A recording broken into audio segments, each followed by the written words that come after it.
আসসালামু আলাইকুম ভিউয়ার, সবাই কেমন আছো? অবশ্যই কমেন্ট করবেন। আর আজকের ভিডিওটা কোন টপিক নিয়ে হবে তোমাদেরকে একটু শেয়ার করে দিই। একটা বাংলা ফ্যান বসাবো, টোটাল প্লাম্বিংয়ের কাজ হবে, একটা শাওয়ার হবে, আর এই যে হোলটা দেখতে পাচ্ছ ওখানে কিন্তু একটা সিঙ্ক বসবে। আর একটু এইদিকে তোমাদেরকে দেখা, এখানে একটা বেসিংয়ের লাইন হবে।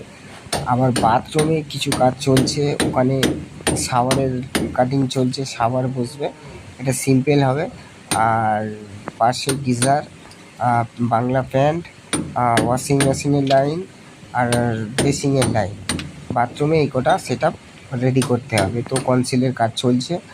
আর বাংলা প্যান বসাতে গেলে কি করবে, প্রথমে ট্র্যাপ বলো, সাইফন বলো, যে যেটাই বলো, তো প্রথমে জাম করে নিতে হবে, লেবেল করে, একদম পারফেক্ট লেবেল করে, মাপজোক একদম পুরো পাকা একদম রেডি করে, তারপরে তোমার প্যানটা নিয়ে ট্র্যাপের মধ্যে সেটিং করে বসিয়ে লেবেল করতে হবে।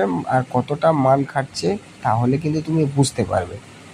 আর এই বাথরুমটা যেহেতু শর্টকোণ, লম্বা আছে 9 ফুট, 4.5 ফুট চওড়া, আবার শর্টকোণ কিন্তু হেভি, প্রায় 9 ইঞ্চি মতো শর্টকোণ আছে।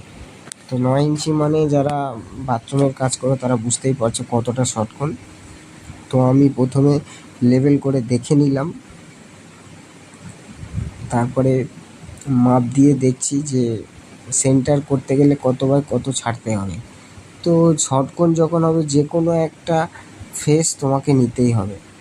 তো আমি দুদিকে একটা মাপজোক করে রেডি করছি, তো দেখছি কতই রাখা হবে। তো আমি তোমাদেরকে সেটা বলছি। আর কতটা মান খাবে, কী পরিমাণ হাইটটা হয়েছে তোমরা বুঝতে পারছো।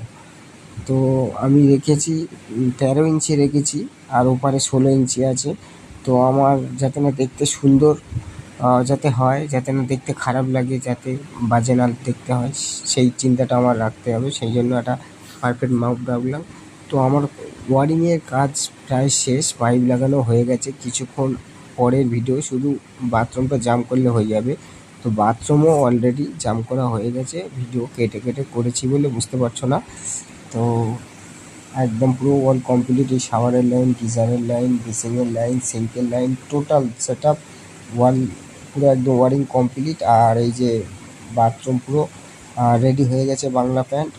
তো একটু ভারী কিছু লোড দিতে হয় যাতে সিমেন্টটা যাতে ভালো কামড় নেয়। তো এই ছিল ভিডিও।